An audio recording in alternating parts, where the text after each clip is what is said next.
Hello friends, हमारा YouTube channel Munna study point में आपका स्वागत है। आज हम लोग क्लास 10th का जेक द्वारा जारी किया गया मॉडल पेपर सोशल साइंस का सेट 1 हम लोग देखने वाले हैं। जैसा कि आपको पता है कि 40 नंबर का ऑब्जेक्टिव क्वेश्चन पूछा जाता है और 40 नंबर का सब्जेक्टिव क्वेश्चन पूछा जाता है। तो ये भी काफ़ी इम्पोर्टेंट है क्योंकि 40 नंबर का सब्जेक्ट ऑब्जेक्टिव यानी कि एमसीक्यू क्वेश्चन जो पूछा जाएगा वो मॉडल पेपर के ही द्वारा पूछा जाएगा। इसके अलावा और भी कुछ कुछ इंपॉर्टेंट क्वेश्चन जो रहेंगे उसको भी हम इस चैनल के माध्यम से करवा देंगे। इसलिए मॉडल पेपर को जरूर से ज़रूर पढ़ के जाना क्योंकि ये एग्ज़ाम की दृष्टि से काफ़ी महत्वपूर्ण है। चलो अब हम लोग ज़्यादा समय को बर्बाद नहीं करेंगे और अपना क्वेश्चन को आगे बढ़ाएंगे। क्वेश्चन नंबर 1 से हम लोग स्टार्ट करते हैं कि क्वेश्चन नंबर 1 में क्या है। तो क्वेश्चन नंबर 1 स्टार्ट करते हैं। क्वेश्चन नंबर 1 है कि फ्रांस की क्रांति कब हुई थी। फ्रांस की क्रांति कब हुआ था? ऑप्शन का है 1759 ईस्वी, ऑप्शन खा है 1769 ईस्वी, ऑप्शन ग है 1779 ईस्वी, ऑप्शन घ है 1789 ईस्वी। तो इस क्वेश्चन का राइट आंसर ऑप्शन नंबर घ है, जिसमें कि आपको दिख रहा है कि 1789 ईस्वी, यानी कि क्वेश्चन आंसर भी हम लोग साथ में करते जा रहे हैं। तो नेक्स्ट सवाल है आपका, नेक्स्ट सवाल क्वेश्चन नंबर 2, सामाजिक उपबंध यानी कि जिसको हम लोग कहते हैं सोशल कॉन्ट्रैक्ट। क्या कहते हैं? Social contract. तो सोशल कॉन्ट्रैक्ट जो है वो सोशल कॉन्ट्रैक्ट नामक पुस्तक का लेखक कौन था? तो ऑप्शन ये है रूसो, ऑप्शन ख है मॉन्टेस्क्यू, ऑप्शन ग है दिदरो, ऑप्शन घ है वाल्टेयर। तो इस क्वेश्चन का राइट आंसर ऑप्शन नंबर क यानी कि रूसो है। नेक्स्ट सवाल देखते हैं दोस्तों। नेक्स्ट सवाल क्वेश्चन नंबर 3 है यंग इटली सोसाइटी की स्थापना किसने की थी? क्वेश्चन नंबर 3, यंग इटली की सोसाइटी की स्थापना किसने की थी? ऑप्शन ए है काबूर, ऑप्शन बी है मेजनी, ऑप्शन सी है बिस्मार्क, ऑप्शन डी है रूसो। तो इस क्वेश्चन का राइट आंसर हो जाएगा ऑप्शन नंबर ख यानी कि मेजनी। नेक्स्ट क्वेश्चन अगर हम लोग दूसरा क्वेश्चन को ध्यान से देखते हैं तो क्वेश्चन 4 है इटली एकीकरण कब पूरा हुआ था? इटली का एकीकरण जो हुआ था वो कब पूरा हो गया था? ऑप्शन का जो है 1851, ऑप्शन खा जो है 1861, ऑप्शन ग 1870, ऑप्शन घ 1881 ईस्वी। तो इस क्वेश्चन का राइट आंसर ऑप्शन नंबर ग यानी कि 1870 ईस्वी में क्या हुआ था? इटली का एकीकरण पूरा हो गया था। तो हम लोग नेक्स्ट सवाल से हम लोग आगे बढ़ते हैं। क्वेश्चन नंबर 5 है। क्वेश्चन नंबर 5 क्या है? शुल्क संघ यानी कि जलवेराइन की स्थापना किसकी पहल पर की गई थी? शुल्क संघ जलवेराइन की स्थापना किसकी पहल पर किया गया था? ऑप्शन का है परसा, ऑप्शन खा है फ्रांस, ऑप्शन ग है ऑस्ट्रेलिया, ऑप्शन घ है रूस। तो इस क्वेश्चन का राइट आंसर ऑप्शन नंबर क यानी कि परसा के ही द्वारा उसी समय पर उसी पहल के पर ही क्या हुआ था? शुल्क संघ जलवेराइन की स्थापना हुआ था। ठीक है।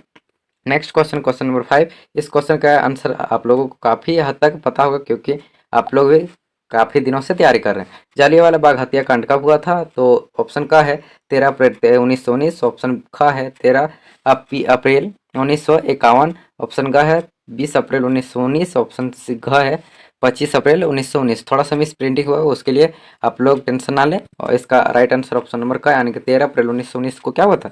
जालियांवाला बाग हत्याकांड हुआ था। नेक्स्ट सवाल देखते हैं कि हिंद स्वराज नामक पुस्तक की रचना किसने की थी? हिंद स्वराज नामक पुस्तक की स्थापना किसने की थी? ऑप्शन क है पंडित जवाहरलाल नेहरू, ऑप्शन ख है महात्मा गांधी, ऑप्शन ग है तुम्हारा डॉक्टर राजेंद्र प्रसाद, ऑप्शन घ है डॉक्टर बाल गंगाधर तिलक। तो इस क्वेश्चन का राइट आंसर यानी कि हिंद स्वराज नामक पुस्तक की रचना जो किया था वो महात्मा गांधी के द्वारा किया गया था। तो नेक्स्ट सवाल हम लोग देखते हैं क्वेश्चन नंबर 8। देखो एग्जाम की दृष्टि से ये क्वेश्चन सारा इंपॉर्टेंट है, इसलिए आप लोग ध्यान से इस वीडियो को ध्यान से देखिए। क्वेश्चन नंबर 8 है स्वराज हमारा जन्म सिद्ध अधिकार है। स्वराज हमारा जन्म सिद्ध अधिकार है और हम इसे लेकर रहेंगे। यह कथन किसका था? ऑप्शन का डॉक्टर राजेंद्र प्रसाद का था, लाला लाजपत राय, ऑप्शन ग बाल गंगाधर तिलक, ऑप्शन घ विपिन चंद्र पाल। तो देखो स्वराज हमारा जन्म सिद्ध है, जन्म सिद्ध का अधिकार और हम इसे लेकर रहेंगे, ये जो कथन है बाल गंगाधर तिलक का है। इस क्वेश्चन का राइट आंसर ऑप्शन नंबर ग। इस क्वेश्चन को याद रखिएगा, बहुत इंपॉर्टेंट है इस क्वेश्चन। नेक्स्ट सवाल क्वेश्चन नंबर 9। तो 9 की ओर हम लोग बढ़ते हैं। क्वेश्चन नंबर 9 में ब्रिटिश सरकार ने केसर ये हिंद की उपाधि से किसे सम्मानित किया था? तो केसर ये हिंद की उपाधि से किसे सम्मानित किया था? ऑप्शन नंबर का है पंडित जवाहरलाल नेहरू, ऑप्शन ख है श्रीमती इंदिरा गांधी, ऑप्शन का है रविंद्रनाथ टैगोर, ऑप्शन घ है महात्मा गांधी। तो इस क्वेश्चन का राइट आंसर कौन है? महात्मा गांधी ने ही क्या किया था? केसर हिंद की उपाधि धारण किया था या फिर सम्मानित किया था। नेक्स्ट सवाल है क्वेश्चन नंबर 10। तो क्वेश्चन नंबर 10 कहा गया है कि सीमांत गांधी किसे कहा जाता है? महात्मा गांधी, ऑप्शन ख है ऑप्शन ख है श्रीमती इंदिरा गांधी, ऑप्शन ग है अब्दुल गफार खान, ऑप्शन घ है पंडित जवाहरलाल नेहरू। यदि इस क्वेश्चन का राइट आंसर ऑप्शन नंबर हो जाएगा आपका ग, जिसका नाम है अब्दुल गफार खान। अब्दुल गफार खान ने क्या किया था? सीमांत गांधी कहा जाता है, उसी को क्या कहा जाता है? सीमांत गांधी कहा जाता है। नेक्स्ट सवाल हम लोग देखते हैं क्वेश्चन नंबर 11। क्वेश्चन नंबर 11 को हम लोग ध्यान से देखते हैं। नेक्स्ट सवाल में क्या कहा गया? उत्पत्ति के आधार पर संसाधन कितने प्रकार के? तो उत्पत्ति के आधार पर संसाधन जो होते हैं, ऑप्शन नंबर ए यानी कि क, जो कि 2 प्रकार के होते हैं। उत्पत्ति के आधार पर संसाधन कितने प्रकार के होते हैं? 2। इस क्वेश्चन का राइट आंसर ऑप्शन नंबर क हो जाएगा। नेक्स्ट क्वेश्चन सवाल हम लोग देखते हैं क्वेश्चन नंबर 12। तो क्वेश्चन नंबर 12 में आपका क्या कहा गया है कि क्वेश्चन नंबर 12 में आपका कहा गया है, नेक्स्ट रुकिए, चलो क्वेश्चन नंबर 12 में आपका कहा गया है कि पंजाब भूमि में निम्नीकरण का निम्नलिखित में से मुख्य कारण क्या था? पंजाब में जो भूमि निम्नीकरण हुआ था उसका मुख्य कारण क्या था? ऑप्शन ए का दिया है कि गहन सिंचाई था, ऑप्शन ख है अधिक सिंचाई, ऑप्शन ग है वनोन्मूलन, ऑप्शन घ है पशुचारण। तो इसका पंजाब में जो भूमि निम्नीकरण हुआ था उसका मुख्य कारण क्या था? ऑप्शन नंबर घ, यानी कि अधिक सिंचाई हो रहा था, उसी के कारण क्या होता? भूमि निम्नीकरण का मुख्य कारण था। नेक्स्ट सवाल हम लोग देखते हैं क्वेश्चन नंबर 13, जो कि बहुत अच्छा क्वेश्चन है, ये भी इंपॉर्टेंट है। प्रथम पृथ्वी सम्मेलन का आयोजन किस वर्ष हुआ था? मतलब कि प्रथम पृथ्वी सम्मेलन का आयोजन जो हुआ था कब हुआ था? ऑप्शन का है 1992 ईस्वी, ऑप्शन बी ख है यानी कि 1997 ईस्वी, ऑप्शन ग है 2005 ईस्वी को, ऑप्शन घ है 2012 ईस्वी को। तो इस क्वेश्चन का राइट आंसर यानी कि 1992 ईस्वी में क्या हुआ था कि प्रथम पृथ्वी सम्मेलन हुआ था। तो नेक्स्ट सवाल हम लोग देखते हैं कि नेक्स्ट सवाल क्या है। नेक्स्ट सवाल आपका क्या हो गया? किस राज्य में, क्वेश्चन नंबर 14, किस राज्य में काली मृदा मुख्य रूप से नहीं पाई जाती? मतलब इसमें आप लोग कन्फ्यूजन नहीं कीजिएगा कि किस राज्य में काली मृदा पाई जाती। तो किस राज्य में काली मृदा नहीं पाई जाती मुख्य रूप से?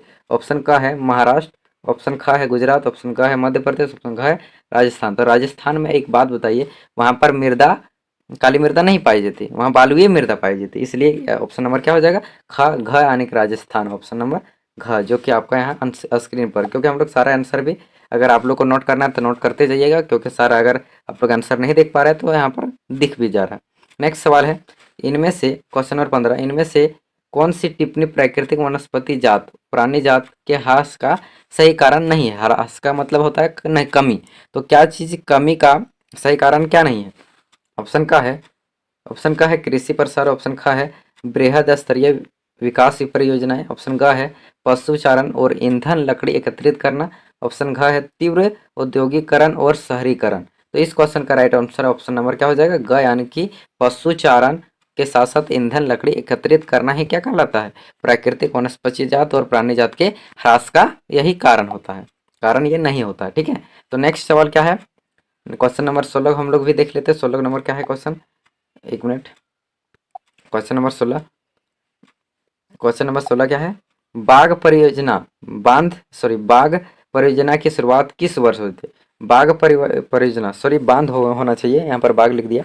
ठीक है, ऑप्शन का क्या है? 1972, ऑप्शन ख क्या है? 1973 ईस्वी, ऑप्शन ग है 1974, ऑप्शन घ है 1975। इस क्वेश्चन का राइट आंसर ऑप्शन नंबर ख, यानी कि 1973 ईस्वी में क्या हुआ था? बाघ परियोजना की शुरुआत हुआ था। नेक्स्ट क्वेश्चन हम लोग सवाल देखते हैं 17 नंबर। तो 17 नंबर में सवाल में कहा गया है, अंतर्राष्ट्रीय प्राकृतिक संसाधन संरक्षण संघ के द्वारा विभाजन में किस श्रेणी को रखा गया है?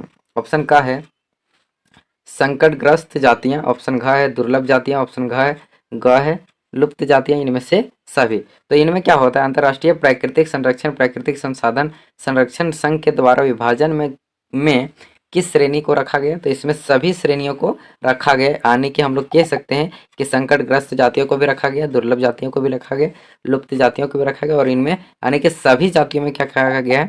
सभी जातियों में प्राकृतिक संरक्षण और प्राकृतिक संसाधन संरक्षण के द्वारा रखा गया। तो नेक्स्ट सवाल हम लोग क्वेश्चन नंबर 18 कर लेते हैं। क्वेश्चन नंबर 18 में आपका कहा गया है कि 14वीं शताब्दी में किसने दिल्ली में श्री फोर्ट क्षेत्र में जल की सप्लाई के लिए हौज खास का निर्माण करवाया था। तो किसने हौज 14वीं शताब्दी में दिल्ली में श्री फोर्ट क्षेत्र में जल की जो सप्लाई होता है उसका हौज का निर्माण जो किया गया था वो करवाया गया था। तो किसने करवाया था? ऑप्शन नंबर का है चंद्रगुप्त ने, ऑप्शन खा है इल्तुतमिश, ऑप्शन ग है अशोक, ऑप्शन घ है कुतुबुद्दीन ऐबक। तो इस क्वेश्चन का राइट आंसर ऑप्शन नंबर ख यानी कि इल्तुतमिश ने क्या किया था कि 14वीं शताब्दी में दिल्ली में श्री फोर्ट क्षेत्र में जल सप्लाई का के लिए खास निर्माण करवाया था। नेक्स्ट सवाल क्वेश्चन नंबर 19 को हम लोग देखते हैं। क्वेश्चन नंबर 19 में कहा गया है कि निम्नलिखित में से कौन सा वक्तव्य बहुउद्देशीय नदी परियोजनाओं के पक्ष में दिया गया तर्क नहीं है? तो ऑप्शन का है आपका बहुउद्देशीय परियोजनाएं उन क्षेत्रों में जल आती है जहां जल की कमी होती है। ऑप्शन का बहुउद्देशीय परियोजनाएं जल बहाव को नियंत्रित करके बाढ़ पर काबू पाती है। ऑप्शन ग है बहुउद्देशीय परियोजनाएं वो से बृहद स्तर पर विस्थापन होता है और आजीविका खत्म हो जाती है। बहुउद्देशीय परियोजनाएं हमारे उद्योगों और घरों के लिए विद्युत पैदा करती है। तो इसमें से ऑप्शन नंबर आने की का यानी कि मेरा हो जाएगा बहुउद्देशीय परियोजनाओं उन क्षेत्रों में में जल लाती है जहां पर जल की कमी होती है, बल्कि ऐसा नहीं कि वहां पर बाढ़ ला देगा, बाढ़ पर काबू कर देगा, इस प्रकार कुछ भी नहीं होता है। यानी कि ऑप्शन नंबर क्वेश्चन नंबर 19 का क्या हो जाएगा हमारा ऑप्शन नंबर का यानी कि बहुउद्देशीय परियोजनाओं पर उन क्षेत्रों में जल लाती है जहां पर जल की कमी होती है। नेक्स्ट सवाल हम लोग क्वेश्चन नंबर 20 को देखते हैं। सरदार सरोवर बांध किस नदी पर बनाया गया? सरदार सरोवर बांध जो है वो किस नदी पर बनाया गया? ऑप्शन का है गंगा नदी, ऑप्शन घ यमुना नदी, ऑप्शन ग है नर्मदा, ऑप्शन घ है गोदावरी नदी। तो इस क्वेश्चन का राइट आंसर ऑप्शन नंबर ग यानी कि नर्मदा नदी पर क्या है सरदार सरोवर बांध बनवाया गया है। सरदार सरोवर बांध किस नदी पर बनवाया गया? तो नर्मदा नदी पर। नेक्स्ट क्वेश्चन देखते हैं हम लोग क्वेश्चन नंबर 21। तो क्वेश्चन नंबर 21 क्या है देख लेते हैं। क्वेश्चन नंबर 21 सामान्यतः किसी देश का विकास किस आधार पर निर्धारित किया जाता है? मतलब किसी देश का विकास होता है वो किस पर निर्धारित किया जाए? क्या प्रति व्यक्ति आय, ऑप्शन क, ऑप्शन ख औसत साक्षरता दर, ऑप्शन ग लोगों की स्वास्थ्य स्थिति, ऑप्शन घ उपरोक्त सभी। तो इस क्वेश्चन का right answer option number D उपरोक्त सभी यानी कि सामान्यतः अगर किसी भी क्षेत्र का या फिर किसी भी देश का अगर विकास करना है तो इसमें से प्रति व्यक्ति भी आय चाहिए, औसत साक्षरता दर भी आना चाहिए और लोगों की स्वास्थ्य भी स्थिति भी अच्छा होना चाहिए, पढ़ा लिखा होना चाहिए, तभी तो किसी क्षेत्र या फिर किसी देश का विकास हो पाएगा। इसलिए इस क्वेश्चन का राइट आंसर ऑप्शन नंबर घ यानी कि उपरोक्त सभी के यहाँ पर महत्वपूर्ण है। नेक्स्ट सवाल देखते हैं 22। तो 22 में क्वेश्चन नंबर कहा गया है मान लीजिए कि एक देश में 4 परिवार है और उन परिवारों की प्रति व्यक्ति आय 5,000 है। प्रति व्यक्ति आय कितना है? 5,000 है। अगर 3 परिवारों की आय क्रमशः 4,000, 7,000 और 3,000 रुपये हैं तो चौथे परिवार की आय क्या होगी? तो ऑप्शन नंबर क है कितना है 7500, ऑप्शन घ कितना है 3,000, ऑप्शन ग है 2,000, ऑप्शन घ है 60,000। इस क्वेश्चन का राइट आंसर ऑप्शन नंबर घ यानी कि 6,000 रुपया हो जाएगा चौथे परिवार की स्थिति अगर इस हिसाब से बढ़ता है तो पहले 4,000 इसके बाद 7,000 या इसके बाद 3,000 तो अगला कितना हो जाएगा 6,000 क्योंकि 3,000 बढ़ रहा है तो अगर 3,000 होगा तो चौथे परिवार का कितना हो जाएगा 6,000 रुपया। क्योंकि यहाँ पर अगर हम लोग देखते हैं कि प्रति व्यक्ति आय जो है पहले 4,000 था, इसके बाद दूसरा परिवार का कितना हो गया 7,000 यानी कि इनमें अगर बढ़ोतरी का बात देखें तो सर 3,000 रुपये क्या हो रहा है बढ़ोतरी हो रहा है। इसलिए अगला साल भी कितना बढ़ोतरी होगा 3,000 का 3,000 था तो 3,000 में और 3,000 जोड़ देंगे तो टोटल प्रति व्यक्ति आय कितना हो जाएगा दोस्तों? तो ये टोटल हो जाएगा 6,000 यानी कि ऑप्शन नंबर घ जो कि राइट आंसर दिया गया है। नेक्स्ट सवाल हम लोग देखते हैं क्वेश्चन नंबर 23 का। तो 23 में क्वेश्चन नंबर 3 कहा गया है कि मानव विकास रिपोर्ट देशों की तुलना किस आधार पर करती है? मानव विकास रिपोर्ट जो है देशों की तुलना किस आधार पर करती है? क्या ऑप्शन का स्वस्थ के आधार पर, ऑप्शन घ शिक्षा के आधार पर, ऑप्शन घ प्रति व्यक्ति आय के आधार पर, ऑप्शन घ उपरोक्त सभी। तो इसमें क्या होगा ऑप्शन नंबर घ यानी कि उपरोक्त सभी यानी कि सभी के आधार पर क्या करते हैं मानव विकास रिपोर्ट देशों की तुलना किया जाता है।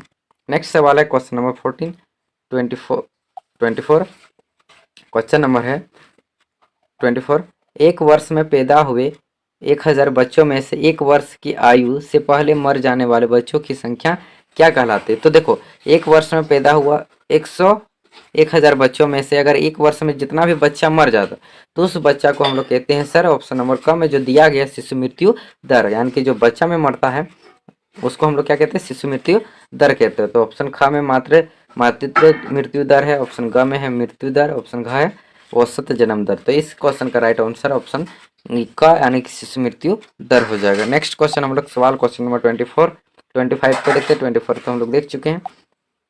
क्वेश्चन नंबर 25 क्या है कि वनो उत्पादक का संग्रह करना की किस क्षेत्र की गतिविधियां, किस क्षेत्र की गतिविधियां? क्या ऑप्शन का है द्वितीय क्षेत्र, ऑप्शन का प्राथमिक क्षेत्र, ऑप्शन सी तृतीय क्षेत्र, ऑप्शन डी चतुर्थ क्षेत्रफल। तो अगर वनोत्पादक का संग्रहण करता है यानी कि वनों को उत्पादन कर रहा है तो लगा रहा है तो प्राथमिक क्षेत्र में आ जाएगा। तो कोई प्राथमिक क्षेत्र द्वितीय क्षेत्र आप लोगों में पढ़ा होगा, इसलिए इस क्वेश्चन का राइट आंसर ऑप्शन नंबर ख यानी कि प्राथमिक क्षेत्र में गिनती आएगा। नेक्स्ट सवाल हम लोग देखते हैं दोस्तों क्वेश्चन नंबर 26 का।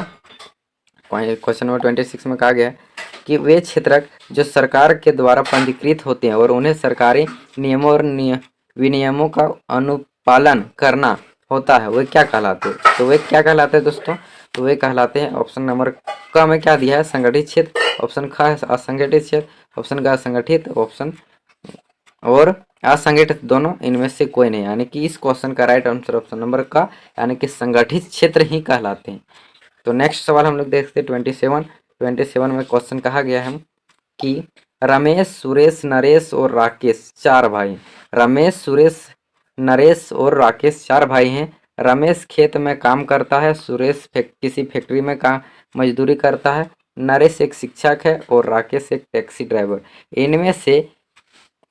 इनमें से किस के कार्य सेवा के अंतर्गत आते हैं? कार्य सेवा के अंतर्गत, तो सेवा के अंतर्गत कौन आएंगे? तो जो क्या करते हैं, जो डॉक्टर है, क्या है? डॉक्टर है, शिक्षक है, तो ये सब क्या आएंगे? यानी कि एगो आपका हो जाएगा एक नरेश, एक कौन हो जाएगा कि नरेश क्या है? एक शिक्षक है, और दूसरा आपका हो जाएगा नरेश और राकेश। नरेश और राकेश, जो कि राकेश एक क्या है? डॉक्टर है, यानी कि सेवा के क्षेत्र में नरेश और राकेश, ऑप्शन नंबर ग यानी कि सही हो जाएगा आपका। नेक्स्ट सवाल देखते हैं हम लोग क्वेश्चन नंबर 28 जो कि एग्जाम की दृष्टि से बहुत ही महत्वपूर्ण है। इस सवाल को आप पूरा वीडियो देखते जाइए। क्वेश्चन नंबर 28, रोहन एक अकुशल बेरोजगार युवक है। वह रोजगार की गारंटी देने वाली सरकारी योजना मनरेगा के तहत अपना पंजीयन करवाता है। रोहन को वर्ष में कितने दिनों में के रोजगार की गारंटी मिलेगी? तो अगर सरकार के द्वारा अगर दिया जा रहा है तो उसको अगर 365 दिन का है समय, तो 365 दिन में आपका 100 दिन का क्या होता है? ये सरकारी भत्ता दिया जाता है, जो राष्ट्रीय ग्रामीण रोजगार के अधिनियम 2005 के अंतर्गत आते हैं। तो इस क्वेश्चन का राइट आंसर ऑप्शन नंबर क्या हो जाएगा? ग, यानी कि 100 दिन का रोजगार मिलेगा, जो राष्ट्रीय ग्रामीण रोजगार के तहत आते हैं। नेक्स्ट सवाल हम लोग क्वेश्चन नंबर देखते हैं 29। एक खेत में क्या है क्वेश्चन? एक खेत में लक्ष्मण और उसके परिवार के 4 व्यक्ति काम करते हैं, जिनमें सालाना 20 क्विंटल गेहूं का उत्पादन होता है। लक्ष्मण के चचेरे भाई करण ने 1 वर्ष तक लक्ष्मण और उसके परिवार साथ मिलकर कार्य किया, परंतु इस वर्ष कुल उत्पादन में कोई वृद्धि नहीं हुई।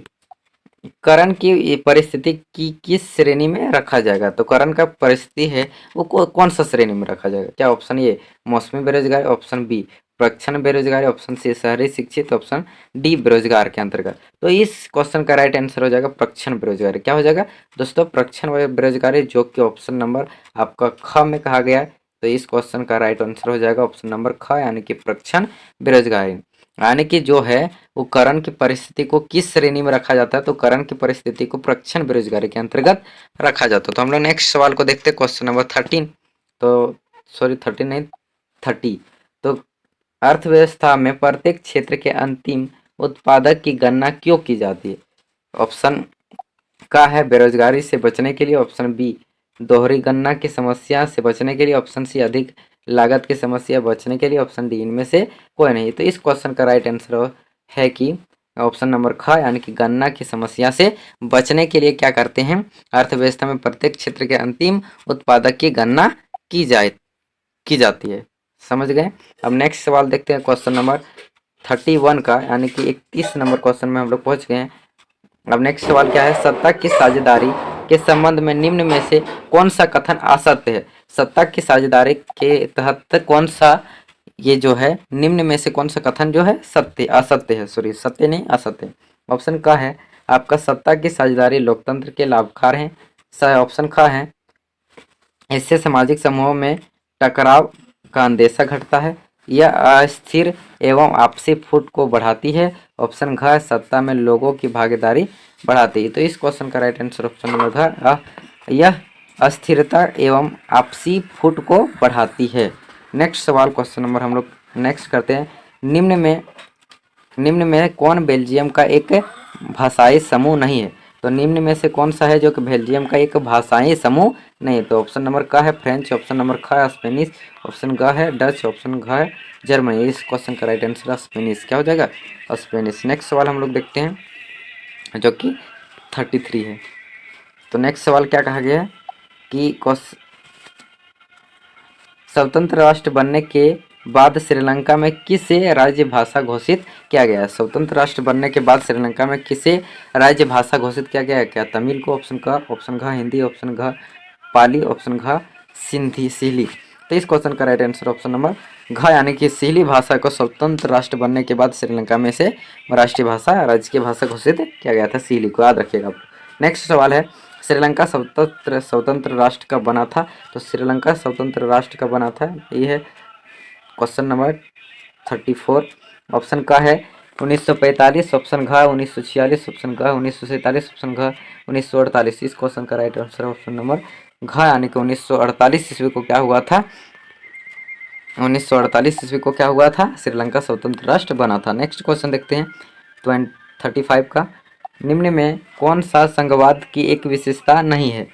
ऑप्शन का है, यहाँ सरकार के 2 या 2 से अधिक स्तर होती है। यहाँ अलग अलग स्तर की सरकारें एक ही नागरिक की समूह शासन करती है। ऑप्शन ग है, विभिन्न स्तरों की सरकारें के अधिकार के क्षेत्र में स्पष्ट रूप से वर्णित नहीं होते हैं।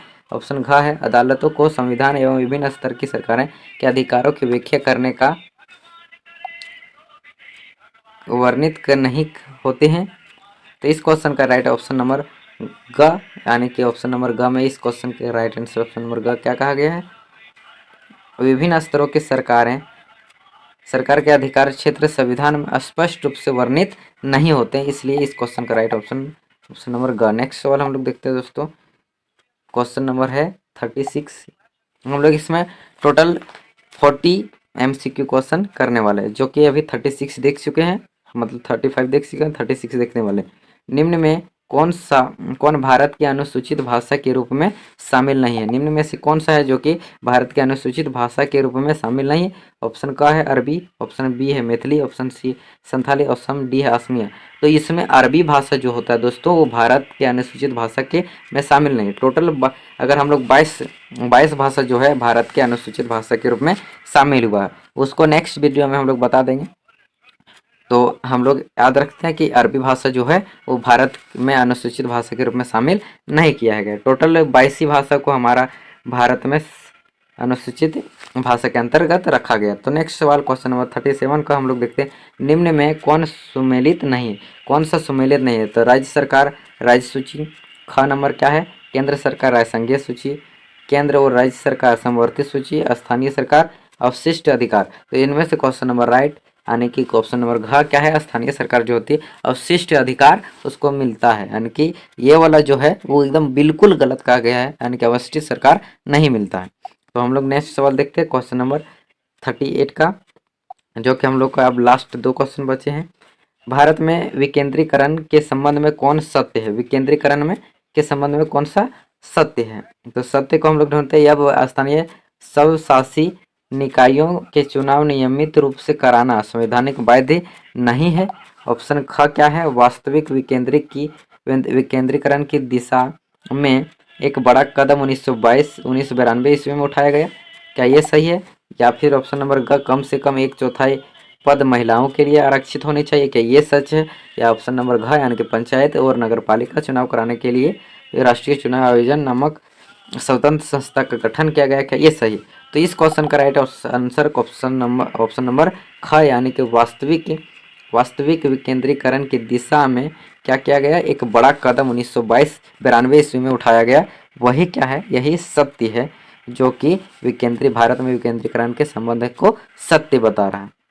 तो नेक्स्ट सवाल है हमारा क्वेश्चन नंबर 39 का, निम्न में से कौन सुमेलित नहीं, इसमें सुमेलित नहीं करना था, उनमें उसमें सत्य बताना था। नेक्स्ट सवाल इस क्वेश्चन का ऑप्शन है, वर्ग विशेष के हित समूह किसी विशेष तबके या समूह के हितों को बढ़ावा देने वाले संगठन है। या नेक्स्ट ऑप्शन नंबर अगर हम ख देखते तो राजनीतिक दल, ऐसा संगठन जो राजनीतिक सत्ता पाने की गरज से लोगों को लाभंद करता है। ऑप्शन ग अगर हम लोग देखते हैं, आंदोलन किसी सामाजिक समस्या के संसाधन के लिए चलाया गया एक ऐसा संघर्ष जिसमें असंगठित संरचना भी हो सकती है या नहीं भी, तो क्या ये है। या फिर ऑप्शन नंबर ग दबाव समूह में क्या होता है, राजनीतिक में सीधे भाग लेते हैं। तो इनमें से कौन सा इस क्वेश्चन का राइट आंसर हो जाएगा दोस्तों, तो ऑप्शन नंबर घ यानी कि दबाव जो समूह होता है वो दबाव समूह क्या करते हैं, राजनीतिक में सीधे भाग ले लेते हैं। बाकी इनमें से अगर हम लोग नेक्स्ट को अगर देखते हैं तो क्वेश्चन नंबर हमारा इस मॉडल सेट का एकदम अंतिम क्वेश्चन है जो कि एग्जाम की दृष्टि से बहुत ही ज़्यादा महत्वपूर्ण। निम्न में कौन सुमेलित नहीं, इसमें भी क्या देखना है कि कौन सा सुमेलित नहीं। नर्मदा बचाओ आंदोलन एक मुद्दे पर आधारित था, आंदोलन है, या खाद्य विक्रेताओं का संघ दबाव समूह है, घ तृणमूल कांग्रेस राजनीतिक दल है, घ श्रीलंका संघात्मक शासन प्रणाली। तो ऑप्शन नंबर घ यानी कि श्रीलंका एकदम सही है। ये मतलब सॉरी ये सही नहीं है, सुमेलित नहीं, श्रीलंका संघात्मक शासन प्रणाली नहीं, इसलिए ये सुमेलित नहीं है, यानी कि एक बिल्कुल सही आंसर है ऑप्शन नंबर घ। तो अगर आप लोगों को इस वीडियो अच्छा लगा तो हमारे YouTube channel Munna study point को सब्सक्राइब जरूर करें। धन्यवाद।